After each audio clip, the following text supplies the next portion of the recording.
boys and girls. I hope you're having a great day. I have another book for you. This book is called Bear Snores On, and it is by Karma Wilson and Jane Chapman. Let's see what we notice about this book. Okay, you can see the great big bear. Are his eyes open or closed? Yes, they're closed. Who else is in this picture? Yes, we have the rabbit. This might be a little mole. And this might be a little badger. I don't know. Let's read it and find out. Do you notice anything else different on this book? Do you know what that is? When a book has this on it? That means it came from the library. I borrowed this book from the library. Now, my library is not open right now for me to be able to go in and pick a book like this, but I could go on my computer and reserve it, or I could call on the phone to reserve it, and one of the nice people that works there will come and put it in my trunk for me when I go and pick it up. And my daughter-in-law works at the library, so she actually got this book, and that's pretty fun. Alrighty.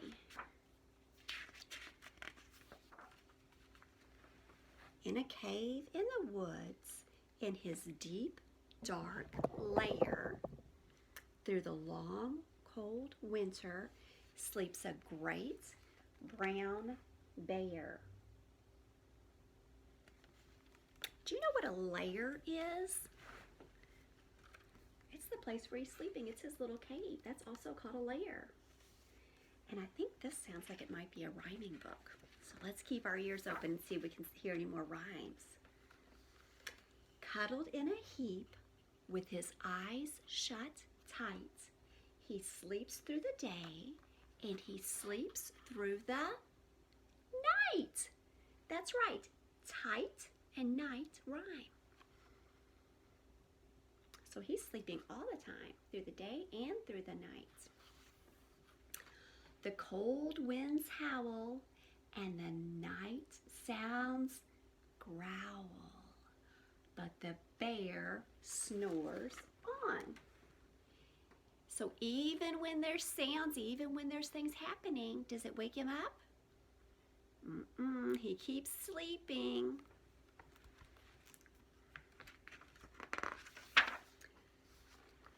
An itty bitty mouse, pitter-pat, tiptoe, creep crawls in the cave from the fluff, cold snow.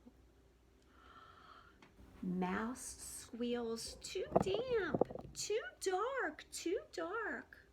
So he lights wee twigs with a small, hot spark. Oh, he made a little campfire.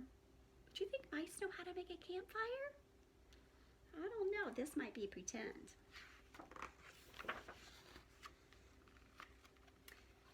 The coals pip pop and the wind doesn't stop, but the bear snores on. So I don't know if mice really make a campfire like that, but bears do sleep all winter long. That's real. Two glowing eyes sneak peek in the den. Mouse cries, "Who's there?" And a hare hops in. Do you know what a hare is? There's two meanings. One is like hair on your head, and another hare is a rabbit. "Oh, mouse," says hare, "long time no see." So they pop white corn and they brew black tea. Look at that. So look, they've had their campfire, they're making popcorn and tea.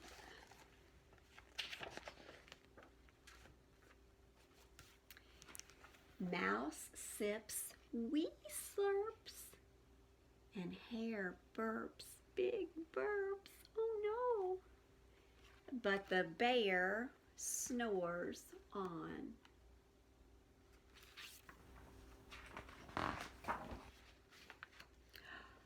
A badger scuttles by, sniffs, snuffs at the air.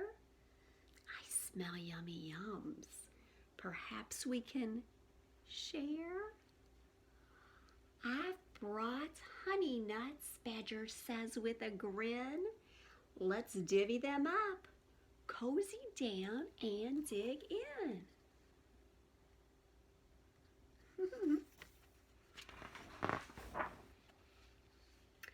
And they nibble and they munch with a chew, chomp, crunch. But the bear snores on.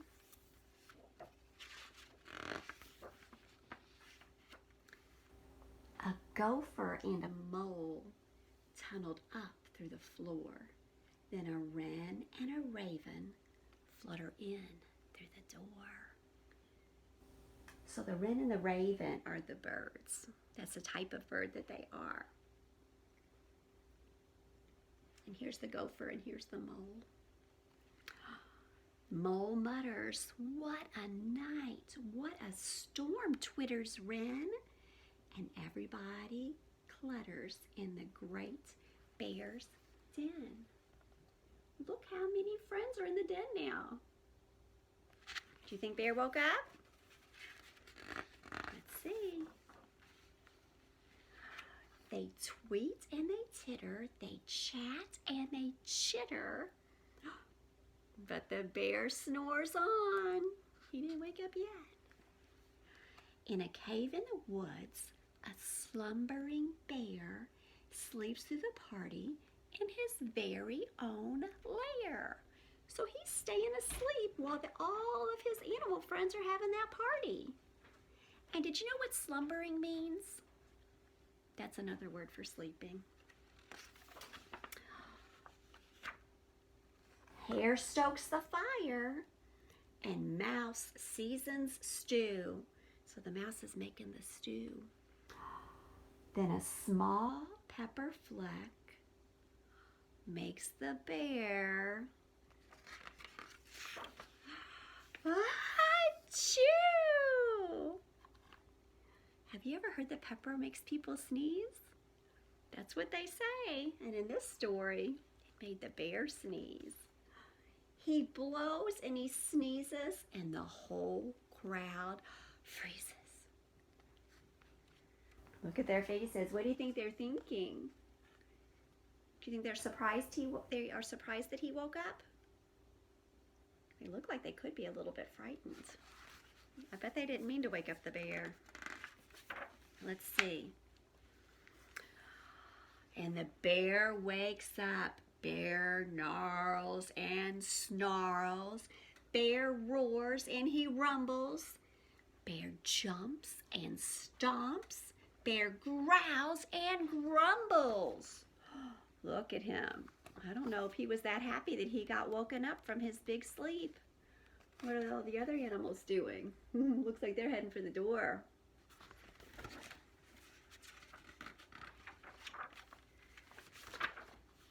You've snuck in my lair and you've all had fun, but me, I was sleeping and I have had none.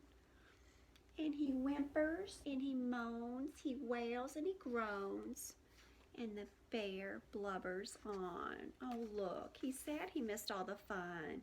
He can tell they had a little party while he was sleeping, and now he's sad that the party's over. Mouse squeaks, don't fret, don't fret, don't fuss, look, see. We can pop more corn. We can brew more tea. Oh. So let's look at Bear's face. Does Bear look happy when Mouse said that?